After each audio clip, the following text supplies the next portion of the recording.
straight of limb, true of eyes, steady and aglow. They were staunch to the end against odds uncounted. They left with their faces to the foe. They shall grow not old, as we that are left grow old. Age shall not weary them, nor the years condemn. At the going down of the sun, and in the morning, we will remember them. My name's Sonny, I'm 24 years old. I've been in the army for 7 years, been to Iraq once and Afghanistan twice. Now I'm studying in Bournemouth University, business management. The most challenging thing about being in the army was a culture shock. So when we got there, it was, the initial stages, like basic training was, fitness, for instance. You had to get your fitness up to standards, get used to being shouted at, being away from your mum and your dad, and it's a different lifestyle completely. Iraq, I was young, and the people that understood the situation and the events that were leading up when I was there in Telekate, it was more the hierarchy, so the older people kind of understood, and I was young. I was only 18 when I was there, and turned 19 just as I left Iraq, so I was just really doing what I was told. But as I saw it, it was more like riot control and stuff like that, and just trying to keep the peace in the area and try and make us look like the good guys. Iraq, we was fighting jam, a lot of it was quite political.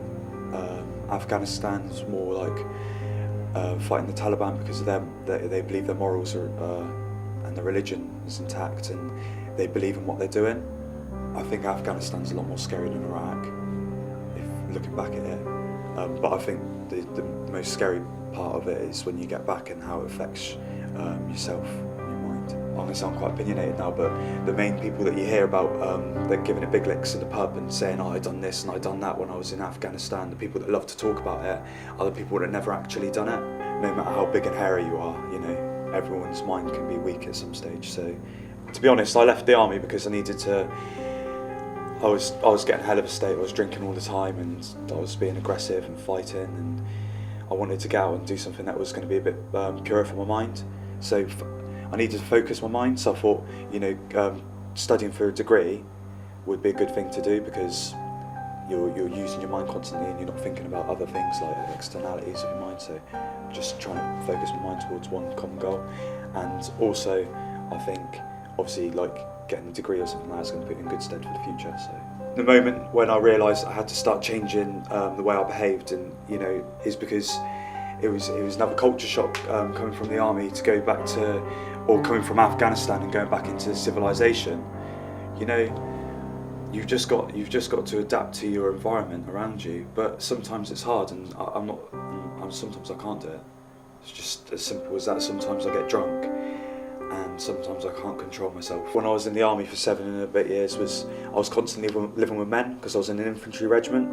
So coming to the uni halls, for instance, and then living with women, and then realising I can't, do what I usually would do, like walk around, scratch my arse or whatever. You got to have a bit of decorum. It's hard to be around uni students, because uni students, love them, are really opinionated people. It's not a bad thing, but when you're drunk and then someone's trying to push their opinions, saying, I don't agree with the war, it's disgusting, I think, all soldiers baby killers or something like that. But it's hard because they're opinionated, but you've got to understand that you're not in Afghanistan anymore, and you're not in control of everything anymore, You're in civil life now, and you've got to adjust to it, because if you don't, you're just going to wind up lonely or in prison. I think it would be a bit sad if I held on to the military for the rest of my life. I think that you've got to cut loose. In 10 years from now, I want to be a chief executive of a big company with loads of money, a yellow Lamborghini, a nice fit missus.